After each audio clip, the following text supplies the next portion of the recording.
Welcome, everybody, tonight to our monthly webinar. As you can see on the screen there, tonight we're talking about fats and what the real facts are on the fats. For those of you who are not familiar with me or haven't participated in one of our webinars before, I am Brian Sanderoff. I'm a traditionally trained pharmacist that used to own my own stores in downtown Baltimore. And at some point in my career, I started looking at how I was helping my patients and really came to understand that when it comes to chronic diseases, to those diseases that all of us either end up suffering from or worry about suffering from or have family members that have, um, that Western medicine really doesn't do a very good job of fixing those problems. What Western medicine is very good at is using medicines to turn the volume down on what the body's saying instead of actually fixing it. And so for a good 18 or 19 years, I actually produced and hosted my own radio show about alternative medicine and really came to question what I learned in my traditional medical training and what we as a society learn about health, and really made it my mission to help people understand what the truth is about health, our diet, our choices, exercise, all that sort of stuff. And so I don't mean to bash Western medicine. I always tell people that if I'm in a car accident, I'm going to have them rush me to the emergency room and put me back together, not take me to the acupuncturist or to the massage therapist. But again, when it comes to those chronic diseases, we really do a very poor job. And so tonight, a little bit of a departure from what I usually do because I'm usually talking about conditions in the body, as next month's webinar will be about reflux. But tonight I really wanted to talk about fats because there is a lot of misunderstanding, misinformation, poor choices that we're making, sometimes not even consciously. We think we're doing the right thing because we're following the advice of our government or our medical establishment. And as you're going to find out tonight, when it comes to fat, that advice is, well, it's not just wrong, it's awful. It's the only way I can put it. It really is not good advice. And so I have a question for you, and this is a question that I pose often and discuss. And that question is, what is the number one killer in this country? Now, I could ask for a show of hands, but obviously I can't really see your hands now. So you can just do a virtual hand raise for me. Do you think the number one killer is heart disease? Do you think the number one killer is cancer? Well, I'm here to tell you that neither one of those things is the number one killer in this country. The number one killer in this country is misinformation. The number one killer in this country is the kind of information that gets us to make decisions and choices in life about our diet, about how we're going to keep ourselves healthy, that end up actually making us worse instead of better. And tonight's topic about fats, nothing could be truer than that. And so um, before I started the webinar this evening, I went online and I wanted to see what is out there about fats, the most current information that you can find. So I'm going to read you these quotes. This is from the Harvard School of Public Health, and this is again the most current position that they have. And it's really interesting because it starts out really good. It says it's time to end the low fat myth. That's because the percentage of calories from fat that you eat, whether high or low, isn't really linked with disease. What really matters is the type of fat that you eat. And as I read that, I'm cheering. I'm saying, yes, finally. So then they go on to say good fats, monounsaturated and polyunsaturated fats, lower disease risk. Bad fats, saturated and especially trans fats, increase disease risk. Well, they are 100% wrong about the saturated fat part of that. They're right about the trans fats, and we'll talk about that tonight, but the saturated fats, they're absolutely wrong. Foods high in good fats include vegetable oils such as olive, canola, sunflower, soy, and corn. And for the most part, they are absolutely wrong about that. Nuts, seeds, and fish. And then foods high in bad fats include red meat, butter, cheese, and ice cream. Well, ice cream is probably not so healthy for you, but as far as the fats from all the rest of that stuff, actually they're wrong as well as processed foods made with trans fats from partially hydrogenated oil, and that they're right about. And here's another one from the Mayo Clinic, and this says harmful dietary fat. The two main types of potentially harmfully dietary fat are trans fats. This is the type of fat that occurs naturally in some foods, especially foods from animals. That's actually not true either. And they talk about saturated fats. This is a type of fat that comes mainly from animal sources of food. Saturated fat raises total blood cholesterol levels and low density lipoprotein, LDL cholesterol levels, which can increase your risk of cardiovascular disease. Saturated fat may also increase your risk of type 2 diabetes. That is so absolutely positively polar wrong. It just drives me nuts. And this is the medical establishment out there speaking. And so we're going to talk about this in detail tonight. Again, I want to encourage you to type in your questions if you have any as I'm going through this, and and we'll come to a different conclusion about health and all that stuff after that. So all of this started once upon a time with the hypothesis that's known as the lipid hypothesis. And this is the one that basically says that animal fats are related to cardiovascular disease. Now, this was started in the 1950s. This was put forth in the 1950s by a physician named Ansel Keys. And boy, for some reason, the medical establishment just loved it.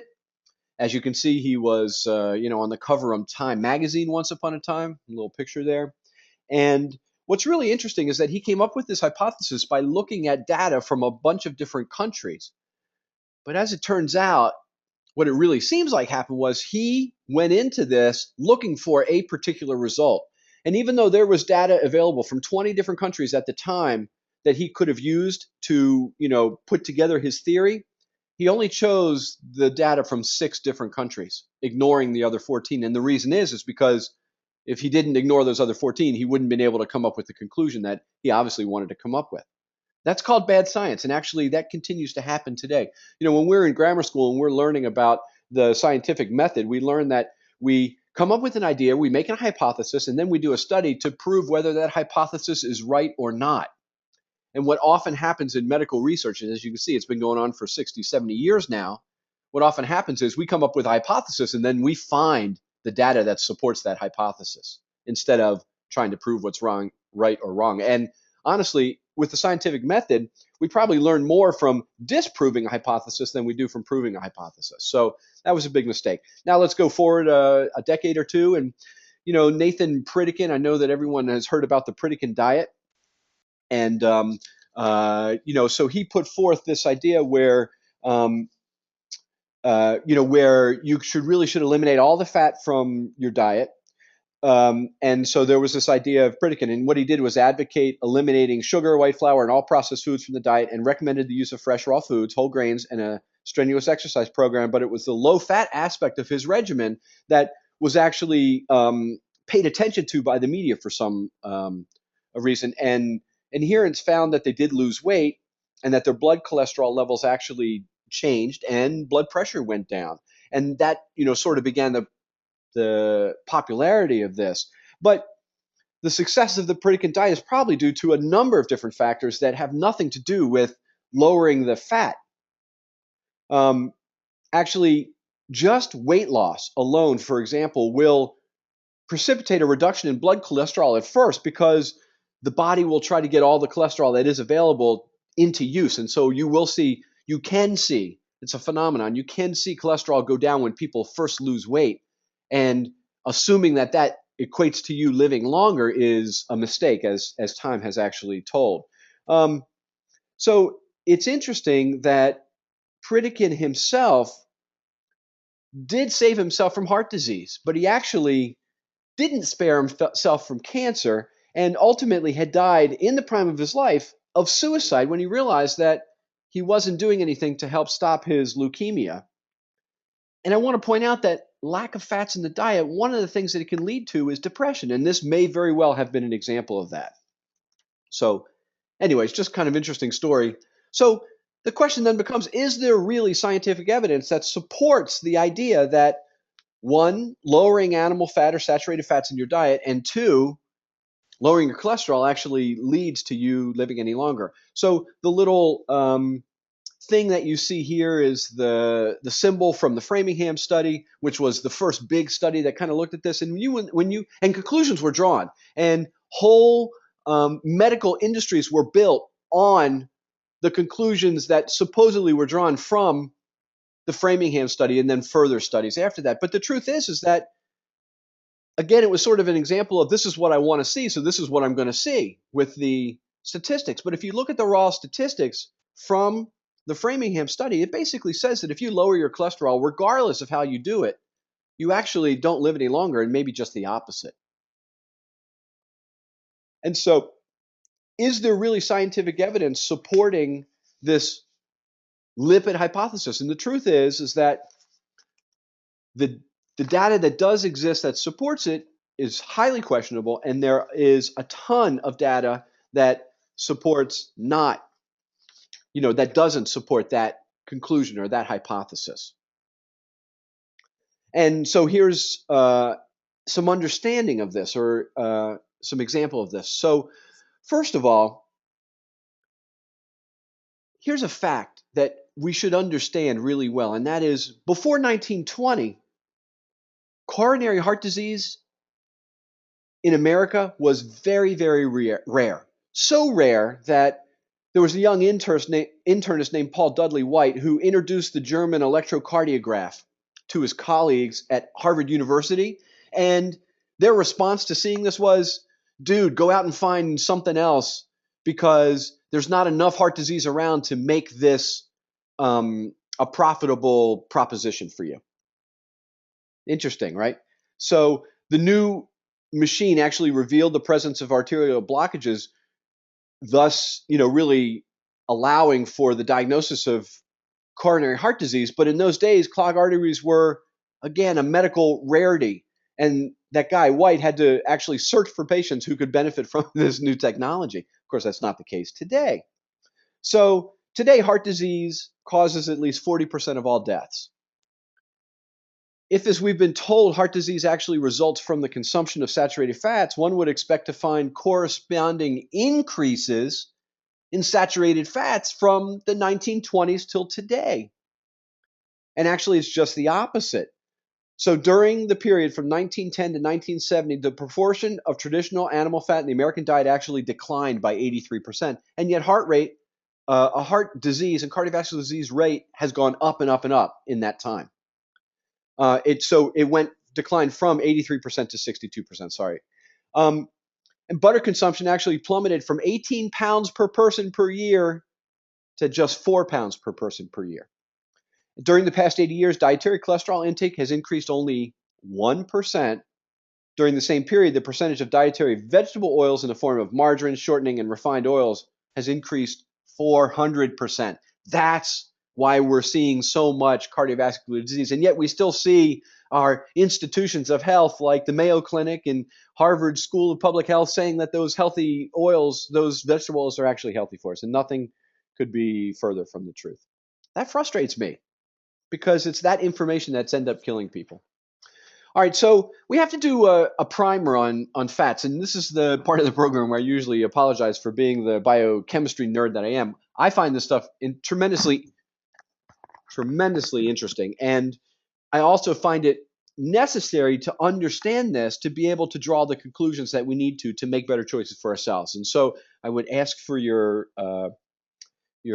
forbearance here as we go through some of this. Hopefully you'll find it interesting as well, and hopefully I'm distilling the information down in a way that will help you understand that. So there are different ways that we can classify fats, and so one of the ways is unsaturated versus saturated, and I'm going to talk about each one of these in a little bit more detail. I know that we've heard of saturated fats before, and unsaturated, and monounsaturated, and polyunsaturated, and trans fats, but what do they actually mean? It's important for you to understand, so I'm going to give you some visuals here. Number two is we can actually classify fats by the length of the chains of the carbons that make up those fats, or we can also classify them by essential versus non-essential. And like I said, I'll talk about each one of these categories right now. So let's talk about the unsaturated versus the saturated fats first. You know what? I wanted to go backwards 1 second, because I had talked about the science that that isn't there to support this, cholesterol theory, basically, or animal fat or saturated fat theory, the lipid hypothesis. But there's actually a ton of evidence that really points to just the opposite. So I just want to share a little bit with you. First of all, Eskimos, they eat liberally of animal fats from fish and from other marine animals. And on their native diet, they are virtually free of disease and exceptionally hardy. An extensive study of diet and disease patterns in China found that the region in which the populace consumes large amounts of whole milk had half the rate of heart disease as several districts in which only small amounts of animal proteins are consumed. Various Mediterranean societies have low rates of heart disease, even though fat, including highly saturated fat from lamb, sausage, and goat cheese, comprises up to 70% of their caloric intake. Inhabitants of Crete, for example, are remarkable for their good health and longevity. A study of Puerto Ricans revealed that although they consume large amounts of animal fat, they have a very low incidence of colon and breast cancer. A study of the long-lived inhabitants of Soviet Georgia revealed that those who eat the most fatty meats actually live the longest. And so that information goes on and on. Okay, so let's talk about fats, saturated fats, unsaturated fats. So the first question is, what is a fatty acid? Well, here's a picture for you. A fatty acid is an acid. This little group here, this OCOH, these are oxygen, carbon, oxygen, hydrogen. This is called a hydroxyl group, and this is what makes it an acid. And that attached to the hydroxyl group is a whole chain of carbons that has hydrogens attached to it. Now you'll notice on the saturated fat or fatty acid, all of the possible places for a hydrogen to be are filled. This fat is saturated with hydrogens. That's why it's called a saturated fat. If the fat chain is missing some hydrogens, then it becomes known as unsaturated. And so down here you can see that these two carbons here, actually there's a double bond. There's two lines here between these two carbons, which means that there's no hydrogen attached to it. Only one hydrogen per carbon instead of two. So that's what an unsaturated fat is. That's the difference. So what is a triglyceride? Well, tri meaning three. So a triglyceride is actually a way of storing fat or carrying fat around. And so it's actually three hydroxyl groups with three fats on them. And that's what a triglyceride is. So this is a way that you can get fat in your diet or from nature. And this is also one of the ways that fats are transported around your body. And you've heard of that. You know that when you get a blood test, your doctor tests your triglycerides. And if your triglycerides are elevated, that's an indication that your body is making fats. Now, interestingly enough, your body does not make fats from fat. Guess what your body makes fats from? Sugar. Your body makes fats from having sugar in your diet, and your liver will take some of that sugar and turn it into fats in the form of triglycerides in your blood, and then your body can then store it.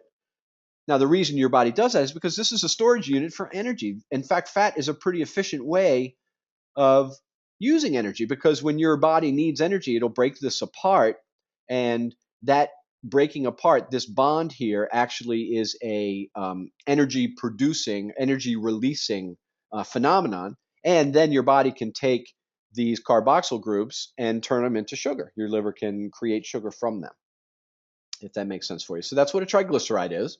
And I want to talk about the hydrogenation process, because really what's happening is that you are adding a hydrogen to an unsaturated fat. So if you go back to the picture and you imagine that those carbon molecules that are missing hydrogens, if you can force a hydrogen onto that carbon molecule, then you can hydrogenate that fat. Now, why would you want to do that? First of all, let me tell you that saturated fats that have all of those hydrogens on there, they stack, those carbon chains are straight, they're not bent, and they stack together very, very nicely and very, very efficiently.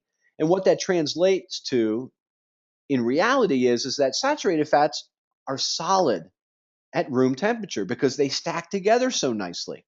It makes them a solid, less space in between those molecules. An unsaturated fat has little bends in them.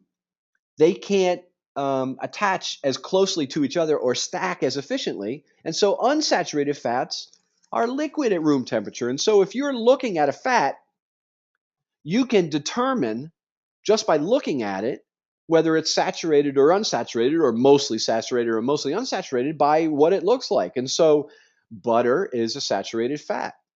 Lard is a saturated fat. Safflower or sunflower oil is an unsaturated fat because they are liquid at room temperature. How about a vegetable example of a saturated fat? How about coconut oil? Coconut oil is mostly saturated fat, and that's why it's solid at room temperature as well. Okay, so the hydrogenation process is one that where you're adding hydrogen to unsaturated fats. What this does, it makes fat solid at room temperature that normally would be a liquid.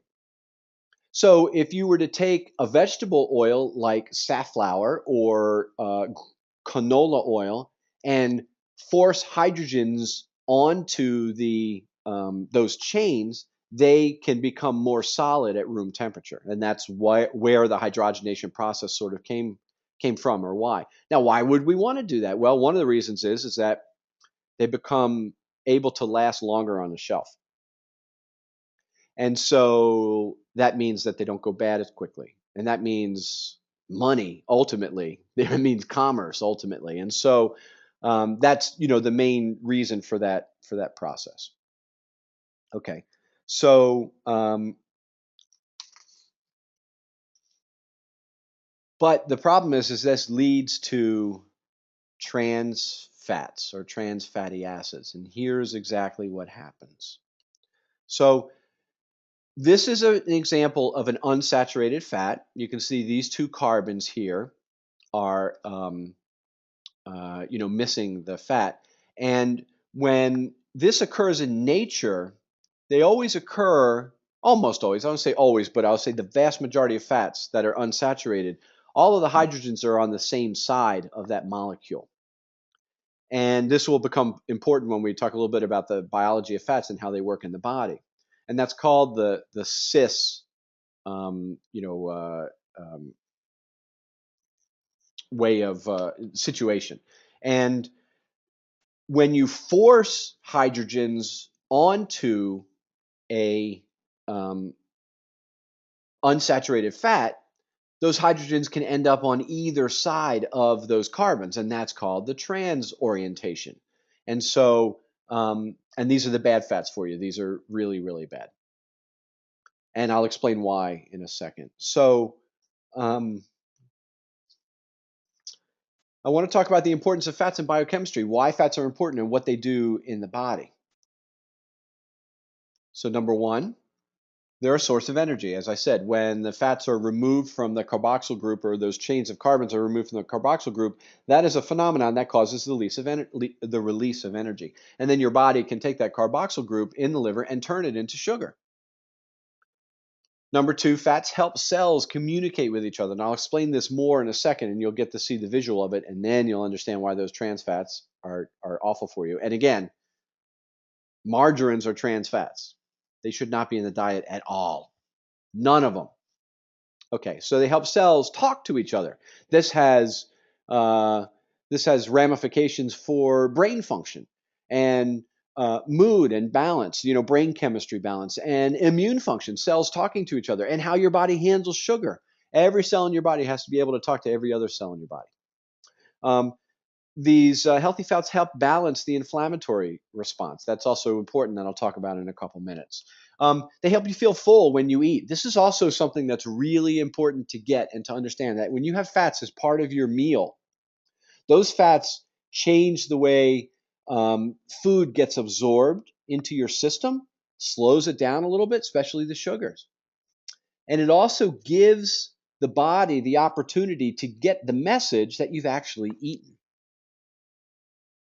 This is really important to understand, because one of the problems that we have in this country today has to do with the way we eat and the foods that we eat, and how that does not help send the message to the brain that we've actually eaten something. And so if we don't get the message, if the part of the brain that gets that message doesn't get that message, then we keep eating. And that's why we eat more calories than we actually need. And that's why we then end up doing what? Saving those calories for tomorrow. And we do that in a very specific form that's called fat. We all know that we expend a certain number of calories every day, and our activity helps increase that number. We then burn more calories. But if we're gaining weight, it's because we're consuming more calories than we eat. Why do we do that? Part of the reason is because the brain doesn't get the message that we've actually eaten something. And when you have fats as part of your meal, they actually help you get that message across, and you actually eat less calories. Also want to point out that fats are the only way that you can use and absorb your fat-soluble vitamins. So vitamin A, D, E, and K can't work properly without fats in your diet. So this idea of being on a low-fat diet is a bad idea on many, many fronts. Makes sense, right? You guys get that? So here's the picture, and this is the biggest thing that you have to understand, that fats help make up the cell membrane, and that's every single cell in your body. So there you've got a picture of a cell, and then you've got this little piece here, then this is it blown up, and this is what the cell membrane looks like. It's called a phospholipid bilayer, and what that means is these are fats. These are the heads of the fats, and these are the tails of the fats, and so this makes a layer. Now anything that gets in and out of this cell has to go through this layer. And it happens in a very specific way, and it happens for very specific reasons. And anything that reacts on the receptor site on one cell from another cell, meaning that's how cells talk to each other, has to happen because of these fats. Well, if you take a trans fat, the body takes it in, you eat it, it goes in the stomach, looks like a fat, body absorbs it like it's a fat. Body wants to take those fats and do what? Incorporate them into cell membranes, looks like a fat. It absorbs it, it incorporates it into the cell membrane, but then it doesn't function like a fat is supposed to, and it makes that cell not work the way it's supposed to. And this can lead to RNA and DNA mutations. This can lead to cells not talking to each other.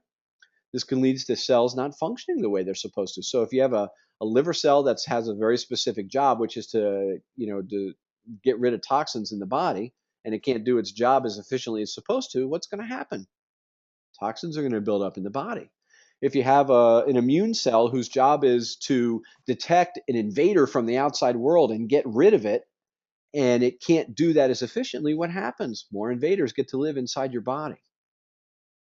And if it's a brain cell where it's supposed to make a very important brain chemical like, say, serotonin, which helps you sleep properly and helps maintain your mood, well, if that doesn't happen properly, then sleep and mood go out the window. And that's why margarine is bad for you. Plain and simple. It's liquid cancer. And none of us should be eating margarine. And now I know I see some of the names here that I recognize. I know you and your age, and you're just like me. And you remember back in the 70s when mom bought that idea that Blue Bonnet was better than regular butter, and it was awful for us. It was awful for them, and not having those things in our diet now allows for our bodies to work differently than our parents did. So hopefully that graphic is helpful in understanding this. So what are the actual benefits of these saturated fats in our diet? These fats, these saturated fats that all of the medical establishment is holding to is bad for you. Here's the benefits of these saturated fats. Number one, cellular function. It gives cell membranes necessary stiffness and integrity. It's what allows the cells to function properly and communicate with each other. How about bone health? Did you know that saturated fats are needed for calcium to be incorporated into the skeletal structure? It's that simple. How about heart health? There's a fraction of something in the blood that's called lipoprotein A. It's called LP and then a little a that's in a parentheses. And that is a measure of the body's tendency to clot inappropriately. If your LPA, your lipoprotein A is elevated, you're at risk for causing heart disease or clogging of the arteries because your blood will inappropriately clot. And saturated fats help lower LPA. The saturated fats of stearic and palmitic acids are the preferred foods for the heart. And in fact, the fat around the heart is highly saturated. And the reason is because the heart needs to be able to draw on this reserve in times of stress. It's fuel for the heart. How about the immune function? Short and medium chain saturated fatty acids are antimicrobial and actually help protect the GI tract. And again, 70% of immunity happens in the gut. And I'll talk about those short and medium chain triglycerides in a second. And saturated fats in the diet actually help you utilize essential fatty acids. So these saturated fats are important and you need them in your diet. And those people who avoid having saturated fats in their diet ultimately actually suffer health-wise. So one of the things I wanted to share with you, I'm going to talk about length of fats in a second, but I just wanted to read this for you real quickly because this is kind of gross. And this is the hydrogenation process. So this is the process that turns polyunsaturated fats, normally liquid at room temperature, those are the fats that are vegetable oils, into fats that are solid at room temperature, margarine and shortening. To produce them, manufacturers begin with the cheapest oils, which are either soy or corn or cottonseed or canola. And usually those are already rancid from the extraction process that was used to get the oil out of the seeds. They mix them with the tiny metal particles, usually nickel oxide. The oil with its nickel catalyst is then subjected to hydrogen gas in a high pressure, high temperature reactor.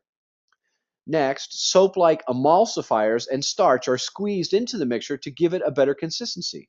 The oil is then yet again subjected to high temperatures when it is sort of steam clean. This removes its unpleasant odor. Margarine's natural color is an unappetizing gray, and that is actually removed by bleaching. Then dyes and strong flavors must then be added to make it resemble butter.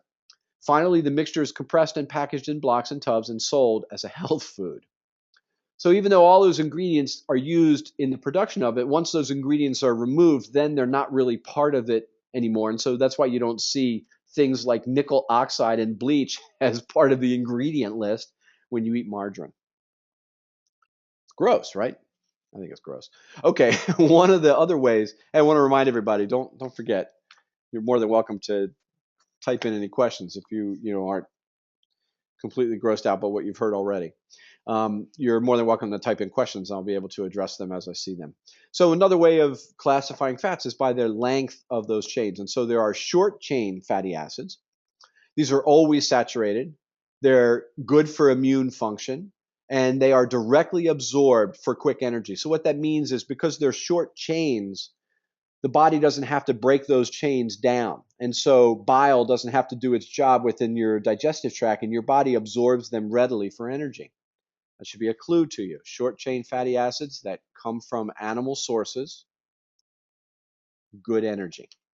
Then there are medium chain fatty acids, or medium chain triglycerides is another way to put it. These are mostly in tropical oils, and they are also good for immune function, and they are also directly absorbed for quick energy. This is why high endurance athletes and a lot of my patients that are those kinds of athletes that I work with, this is why we like to use coconut oil for them when they're preparing for training and performing in their endurance activities, whether it's bike riding or going out and running, 5Ks or 10Ks or ultra marathons or whatever, because these MCTs, medium chain triglycerides, get absorbed easily and are a quick source of energy. And those high endurance athletes don't have a lot of stored energy. I mean, they have the energy in their muscles in the form of glycogen, but they do not have a lot of stored energy in the form of fat. They've used up all that in their training. And so this is a way of maintaining some extra energy as they're doing their workouts. And if you've never tried this and you're an athlete or you work out, I would encourage you to try doing this. Whatever you do right before you work out, take some MCTs, medium chain triglycerides. You can, and usually they come from coconut oil or they're processed from coconut oil. And, we have them in a liquid form. So you take a tablespoon of them and you put them in your water or your, sports fluid replacement drink, and you drink it right before and during the beginning of your workout and see if the energy from your workout isn't different. My personal experience, as well as the feedback I get from a lot of patients, is that they feel great doing that. And then there are longer chain fatty acids. These are usually the highly unsaturated one. And the essential fatty acids are of this category, the long chain fatty acids. So let's talk about essential fatty acids. What's the difference between an essential and a non-essential fatty acid? Anytime you see essential before a nutrient, whether we're talking about vitamins, whether we're talking about amino acids, whether we're talking about fats, essential means that you have to get it from your diet. Your body cannot manufacture it. So, as an example, there are certain essential amino acids that you have to get from your diet, 8 or 10 of them. And actually, animal proteins are known as complete proteins, which means that they give you all of the essential amino acids. There's only 2 vegetable sources that are complete proteins, and that is soy and a grain called quinoa, Quinoa. Other than that, you can't get complete proteins from vegetables alone. You have to do some combining, so beans and rice together will give you a complete protein. So essential fatty acids means these are fatty acids that you must get from your diet. Okay? So we also classify them by where the first, remember, these are polyunsaturated, multiple unsaturated sites on the long chain of those carbons on those fats. Where the first site of the double carbon bond exists in relation to the head of that fat is how we classify it. So omega-3 fats are ones that have that first carbon double bond in the 3rd position. Omega-6 fats are ones that have it in the 6th position. Omega-9 fats have it in 9. You get it. So omega-3 fats are the ones that are anti-inflammatory. They lead to prostaglandins and chemicals in your body that fight against inflammation. Omega-6 fats are the ones that comes from vegetable oils, and those are the ones that lead to inflammation. And the issue here really is the balance of omega-3s to omega-6s in our diet. And this is where we went wrong in one, Ansel Keys coming up with his supposed theory or hypothesis. And number 2, all of us jumping on the bandwagon saying, yeah, we should have more vegetable oils and less animal fats in our diet. Because what we did is make the balance between omega-3s and omega-6s. Another way to put that is we made the balance between anti-inflammatory fats and pro-inflammatory fats out of whack. And when we did that, that was the beginning of the end, basically, because what we did is make our body much too geared towards inflammation. Now, inflammation is important. I always tell this to people. You must have inflammation. You must have the ability to make inflammation. That's how your immune system works. That's how your body sort of signals that something's not right and something needs to be paid attention to. If you couldn't create inflammation in your body, your body's ability to recognize self from non-self wouldn't be there, and you would be in deep trouble. But what nature intended as a balance between pro and anti-inflammatory fats was anywhere from a 1-to-1 to 2-to-1 ratio. That's a 1-to-1 to 2-to-1 ratio of omega-6s to omega-3s in our diet. And that's what nature provides for us up until about 150 years ago. Standard American diet is anywhere from 15 to 30 to 1. And why is that? Because we have all of those vegetable oils in our diet.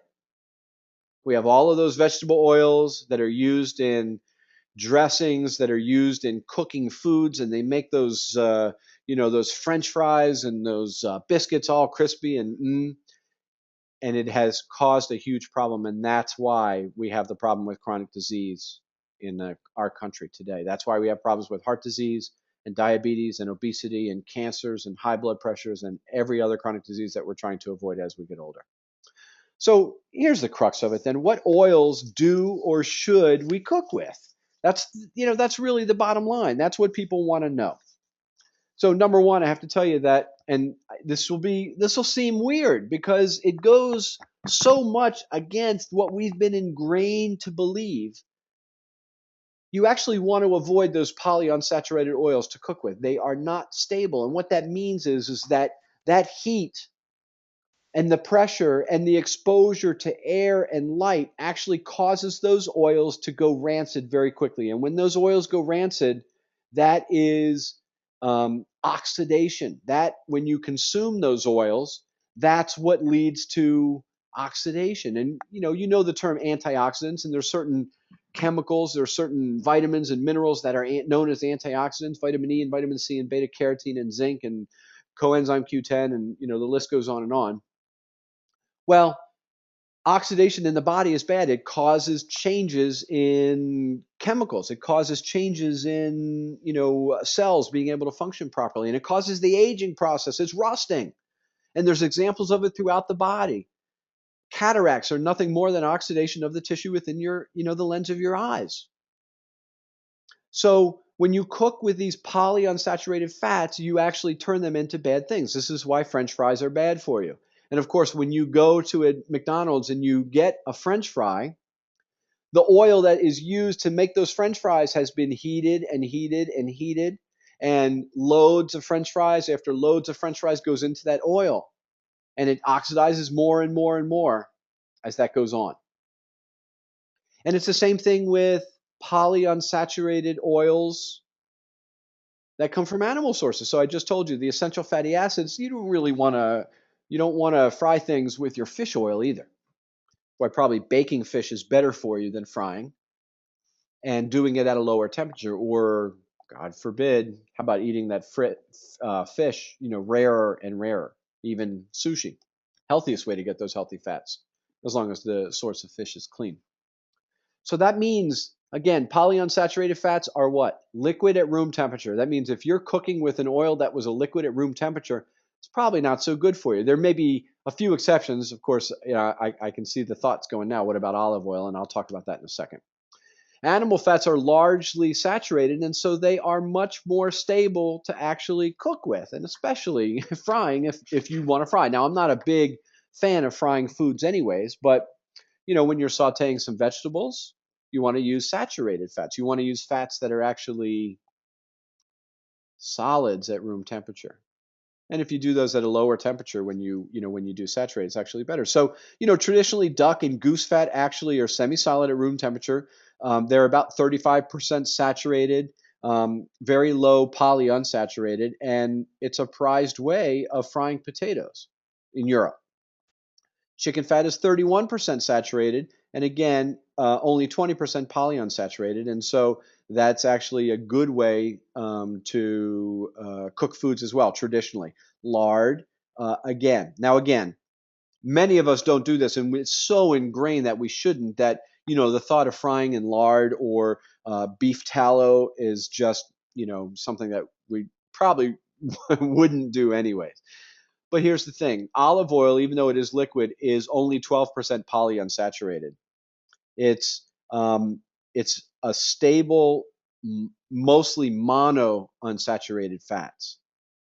It's only 13% saturated, but it is vast majority of it, 3/4 of it is actually monounsaturated. So that actually makes it more stable when exposed to heat and air. And so if you're going to cook with a vegetable oil, it should be olive oil, and you should try to do things at a lower temperature if possible, because that helps maintain the integrity of the oil.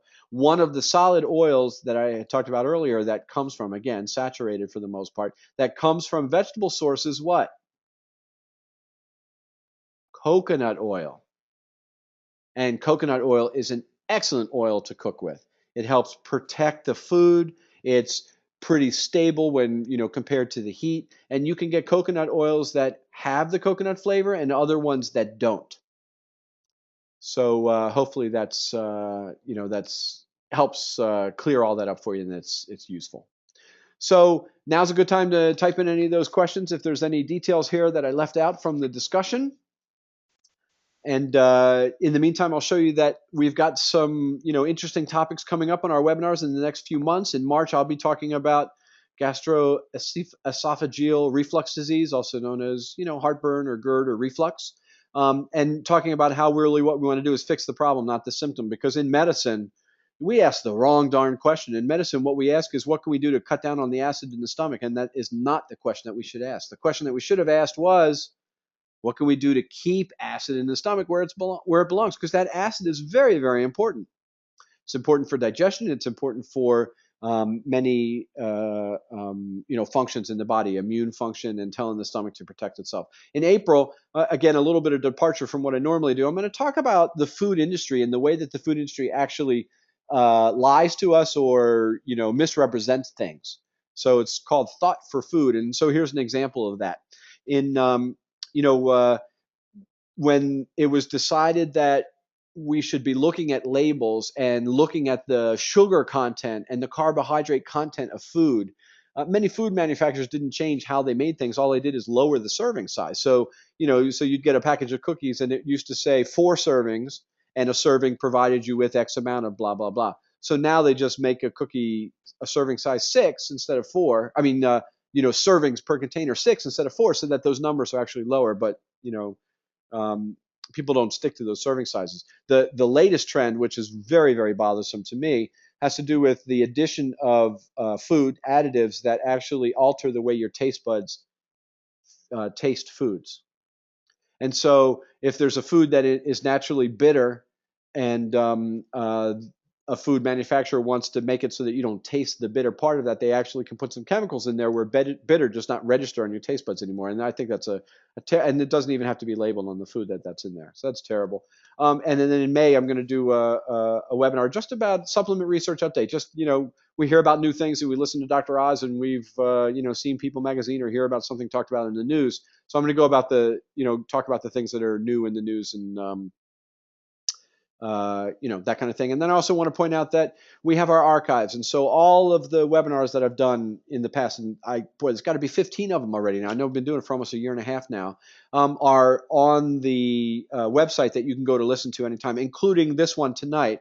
Will show up on the website by Monday, I believe. And so if you found this information useful, please share it with people. Have them go to the website and they can learn all about it. And a whole bunch of other topics, as you can see there: stress and weight loss and sleep and cholesterol and osteoporosis, and other ones that you don't even see listed here, like menopause and depression and vitamin D, and here comes the flu again, and allergies, and there's just a good healthy list of all those.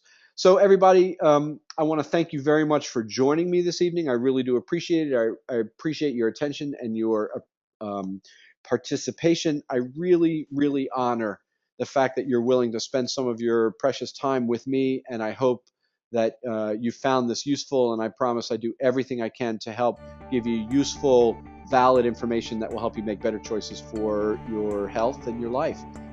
Do not hesitate to get in touch with me during the week if you have any questions.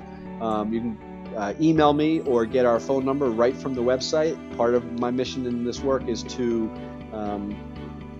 act as a resource and to be able to answer your questions and help you apply the information that I'm talking about to you as an individual. So again, thanks, and everybody have a great, great